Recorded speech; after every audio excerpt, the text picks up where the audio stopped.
খাওয়া ছেলে আমাকে হারাতে এসেছিলেন। অনেক গল্প স্বপ্ন দেখিয়ে গেছেন, পা ভাঙেনি, ভালো পায়ে ব্যান্ডেজ জড়িয়ে নাটক করেছেন, বাংলাকে টুপি পরিয়েছেন, নন্দীগ্রামের লোক টুপি পরেনি।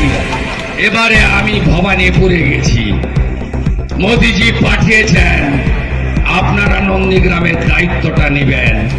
আমি ভবানীপুরের দায়িত্বটা নিলাম। হয়ে গেল তো চুক্তি, হয়ে গেল ভালোবাসার চুক্তি, আত্মীয়র সঙ্গে চুক্তি। আপনারা বুঝেছিলেন 21-এ, আজ বাংলা বুঝেছে। আমি আপনাদের দুটো কথা বলে যাব। এক, এবারে বিজেপি সরকার হবে। আমি আপনাদের আমার কথা রেকর্ড করে রাখুন, রেকর্ড করে রাখুন। খুব ভালো দিন আসছে, নন্দীগ্রামের বেকার যুবকদের স্বপ্ন পূরণ হবে। আমি আপনাদের আবার কথা দিচ্ছি, বিজেপি 16-তে 3,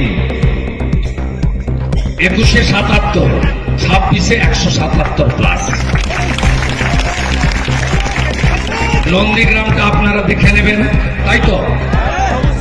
দায়িত্ব নেবেন, তাই তো? মাঝে মাঝে দেখা হবে, মাঝে মাঝে দেখা হবে। আর ভবানীপুরে আমি কেমন করে চোরকে কাটাতে হয়।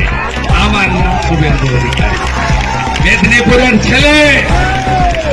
47-এ স্বাধীনতা পাইনি, 42-এই সতীশ বাবু বলে দিয়েছিল আমরা স্বাধীন। তাম্রলিপ্ত সরকার, মাথা নিচু করি না। ঝুঁকনে वाला नहीं है, डरने वाला नहीं है, नहीं झुकेगा।